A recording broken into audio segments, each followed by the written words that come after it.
I think my thing is more like an emotion, like feeling kind of issue, you know? And so like you try to kill the emotions with the drugs, the alcohol?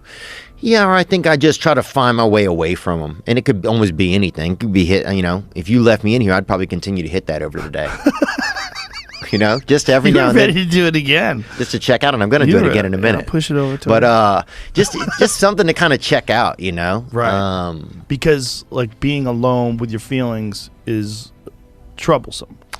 Yeah, it's just like, it's because I realize sometimes my alcohol was almost my feelings. Like I would use my feelings almost like a alcohol. Like if I had feelings, I would be like, oh, let's keep feeling them, you know? And I'd get stuck in this kind of like, oh, this is how I feel all the time, you know? Right.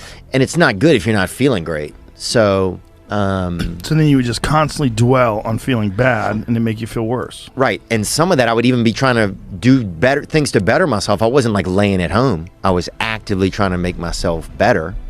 But I didn't realize that even then by like, this has to get better, this has to get better, I'm still kind of dwelling on it. And not being in the moment. Right.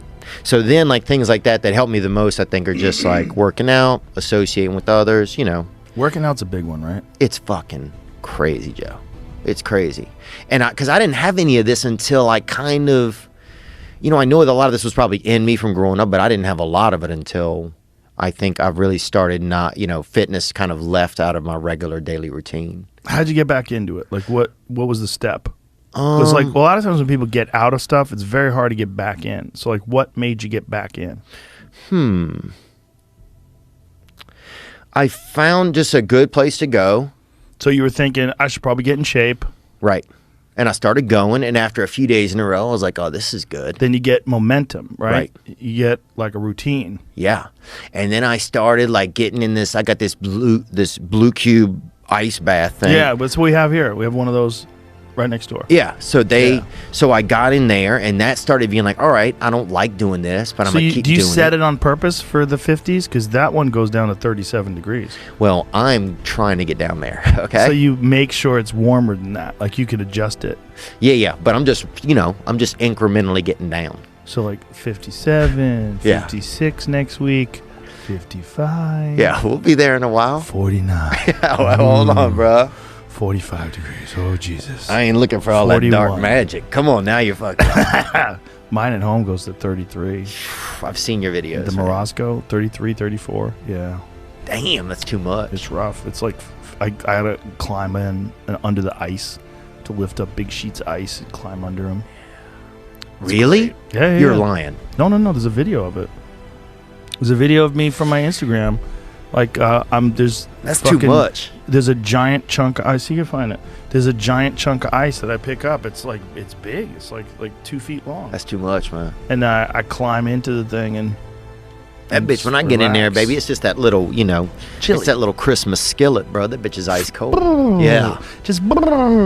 This is a different kind of numbing cold. It's freezing cold. But when you get out, you feel so good. Mm-hmm. And I'm making my way. I'm making my way, Joe. Yeah, so look at that. Here's me. Oh, hi, everybody. So I'm climbing right out of the sauna. See all the ice in there? So it's me coming. I worked out, and then I went, and they usually do this. So look at this chunk of ice. See that shit? I usually do this right after cardio. So this is like a cardio session. Wow, dude. Yeah. You look like one of those turkeys when they tie it up and it gets all like kind of like lined out. What? You know what I'm talking about? When they put that rope around that the ham and it's got all the fucking... Oh, my six pack. Yeah. Damn. It's called working out, son. Yeah, it is, bro. I didn't know what that end game could be like, baby. That's freaking wild, dude. Congratulations, man. Just keep working out and you'll get there too. Yeah, so yeah. But yeah, everything's... I'm feeling good, man. That thing is really good for depression too. It's really good for anxiety too.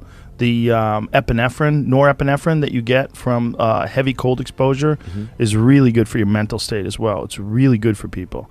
And it's also like a serious struggle because the 3 minutes that you do, I think that day I did 3. Sometimes I do 5, but that's the most I do now. I did 20 once. I don't recommend that. I'm doing 11 right now. For a few days. 11 at 50 something. That's good. Yeah. Yeah, that's probably plenty. If you're doing 11 at 50 something degrees, that's probably all the benefits that I'm getting doing 3 at 34 or whatever it is.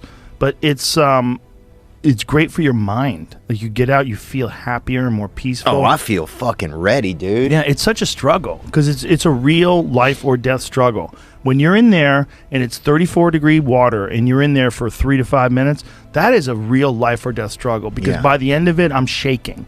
Like, my body's shaking under the water, and I'm like, 30 more seconds, 30 more seconds. And now what I do is if I do hot, cold, I always finish on cold because I let my body reheat itself naturally. Yeah, I like it, man. What I like about it is I'm doing something I don't want to do. Every time I start doing things I don't want to do, I grow. Yes. That's a lesson that people need to hear and learn. It's so important because everybody just wants to be comfortable. Everybody wants to sit on the couch. I don't want to go outside. It's cold. I don't want to do this. It's hot. Like, you've got to do things that you don't want to do because you show your body that your mind is the boss. Your mind is telling your body what to do, and then you have control. Yeah, Dustin texted me one day. Poirier texted me. He's like, "You can't wait for everything to be okay to live your life." That's what he. And it was. You ever get a text from somebody who says one of those moments where it fucking gets through to you, you know? Yeah. And I was like, "Fuck yeah, man." That's a very poignant. And obviously, coming from a guy like him, who is, accomplished incredible things and done so in one of the most difficult things to accomplish incredible things. Like, he's a fighter, a fucking cage fighter at the highest level of the game. Talking about a guy who knocked out Conor McGregor. You know what I mean? He's a beast. Oh, yeah. So, like, his ability to, like, get things done is exceptional. Yeah. You know, he's an exceptional person. And so his understanding of that fact that you can't just wait for things to get perfect. You just go out and do stuff. I always tell people that about working out. Like, fuck your motivation. Fuck your motivation. You need discipline. Because motivation's not there every day. I'm missing motivation most days.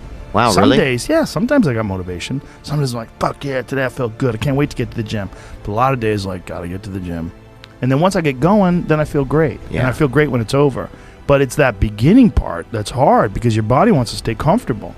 Your body will trick you. Like, man, today you should take the day off, Theo. You don't feel good. Theo, what did you get, like 6 hours sleep last night? That's not enough. Oh, yeah, that thing, whatever that is, that guy lives on my shoulder. That little sleepy guy, that motherfucker. Dude, I might have a twin that never separated, baby, because that fella's chatty. It's a lot of people. A lot of people have that chatty guy telling you to take naps. Yeah. Telling you to eat that piece of cake. Yeah, so that kind of stuff's been helping me, man. But I'm feeling, I'm excited, man. I'll probably go back on tour later this year. Yeah? You've been writing a lot? Yeah, I've been doing a lot. And I just got off a tour. I've been touring for like 16 years, you know? Right.